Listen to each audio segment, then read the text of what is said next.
Hey everybody, Roach here, and I'm about to ruin So you've seen the title, but before we dive in, let's set a few quick ground rules. First off, let's talk about what actually makes a gun better in this game. So we're looking for smooth handling and accuracy, low recoil, tight BSA spirit, stuff like that. Solid damage that stays reliable for at least 2 damage phases. A good magazine profile, so solid kills per mag ratios, quick reloads, and of course a competitive time to kill. Just try to keep that number in mind. Next, I want to outline that all guns are going to be considered in their base skins and stats were taken from Season 10. And lastly, we're not going to make any weird buffs or nerfs here. No giving an SMG assault rifle range or giving its sniper body part multipliers. Nothing too janky. And this isn't meant to be taken too seriously. I'm just trying to make every gun feel the way. I guess supposedly the game is trying to balance everything, you know, like the philosophy of everything is broken but nothing is. So keep that in mind before you rage at me in the comments.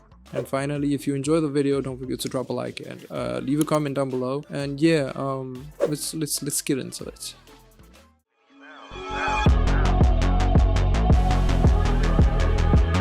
Now, since the stand has endless build possibilities, we're only going to take into regard the max fire rate build. We're going to remove the range and bullet speed nerfs for the Gorengo 32 round mags. Improve the base weapon's bullet speed to 600 meters per second. Cancel out the sprint to fire penalty for the rapid fire barrel. And lastly, buff its sleight of hand per to negative 35% reload time like the CX9. This would make the gun a viable and a fun VMP side grade with worse magazine stats traded for a potential 3-tap in the first damage phase with just 1 headshot, A tier.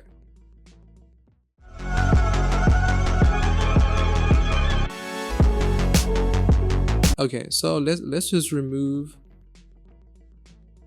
completely get rid of the integrated grip set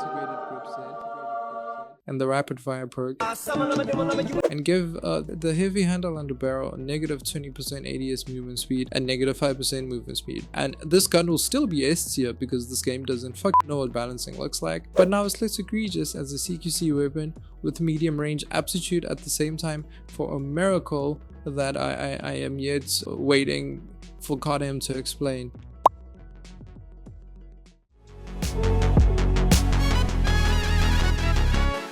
Okay, now I've seen multiple therapists that finally got me into a mental state of peace, and I don't find this gun as horrible as it used to be. It feels fair and fair with every nerf, but the final nail in the coffin should be tweaks to its range and bullet spread accuracy, and especially the bullet spread accuracy, because how does that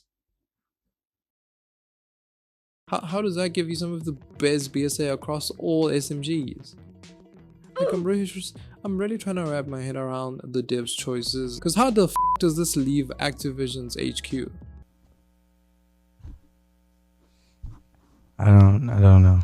You don't know. Like, this is more criminal than the Louvre heist. It's so confusing and offensive. Yeah, we should just remove the range buff to the damage mags and reduce the lower multipliers to a factor of 1.033. This should make the gun less frequent in 4 taps within the 3rd damage phase. And just like the VMP, it's still S tier.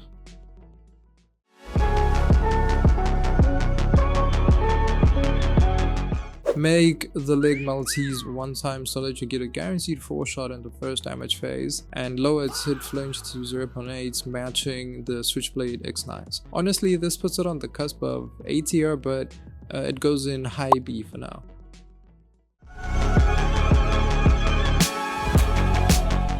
Now the Tickman is a pretty balanced gun, so it's quite easy to make it stupid broken.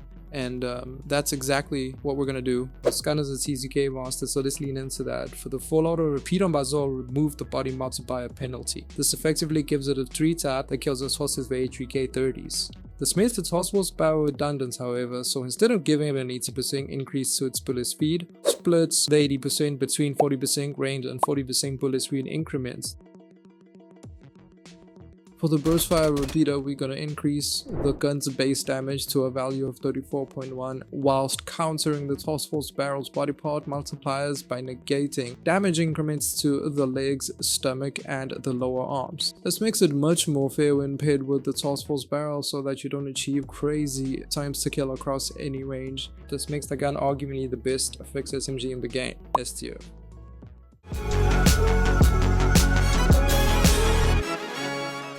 Now, after the bundled multis got buffed to 1.1 times and the added range buff to the 50 round mag, the ZX9 is actually low-key or frightening CGC SMG. But as horrible, completely ass damage drop-off is what we're gonna aim to change altogether. So we're gonna change this balance profile to 24, 20, 16 and 12. So basically it increases by 4 points per damage range. This gives it the same amount of shots to kill as the VMP and the first 2 damage raises, but is much harder to achieve due to the unforgiving multi. So let's make just a headshot multiplier 1.3 times to compensate for that. This makes it a very close contender for the best CQC SMG in the game, falling slightly short to the VMP but undoubtedly surpassing the Fennec.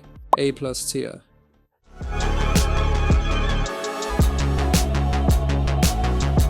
Buff the leg multis to 1 times. This makes it a slightly worse USS 9 in terms of range and hipfire spread, but offers slightly greater mobility. And we're also going to make adjustments to the 12 round burst mags, making them actually usable and not the worst ammo conversion in the entire game. We're going to decrease the fire interval between bursts all the way down to 106 milliseconds and boost its headshot multipliers to 1.65.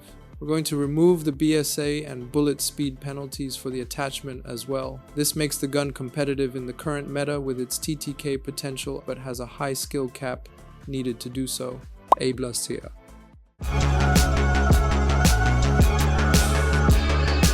Buff its base ammo to 25 rounds. Hey, Patrick. What? I thought of something funnier than 24. Let me hear it. 25! And reduce the VDV reinforced barrel strafing penalty to -10%. And make the OEC laser, yeah, that's what it's called, give it a -25% BSA buff. This gun has terrible BSA for essentially being a Black Friday special of the Switchblade from Temu. But to its credit, its 4-tap is easier to achieve within the second range due to all the multipliers above the waist guaranteeing its 210 milliseconds time to kill. This makes it still, nonetheless, ever more forgettable, putting it in high B tier for now. The issue with the Lapa is its damage profile somewhat trivializes what exactly the gun is trying to do, as it's decent from a range aspect but with poor bullet speed, unless you're using a barrel that makes its already subpar time to kill even less effective. So for the 8.6 extended barrel, we will make it rework the damage profile to 31, 28, 23 and 18, which makes it potentially kill with 1 less bullet in every range, and has a similar TTK profile to that of the XM4. We're also going to add to the bullet speed increase by making it 50% and revert the stomach multiplier to 1x. Let's also increase its bullet impact to 1.2. With these changes, the Lapa is still a product of wishful thinking with great TTK potential, but with a base time to kill much slower than most of the other guns under the SMG weapon category. B tier.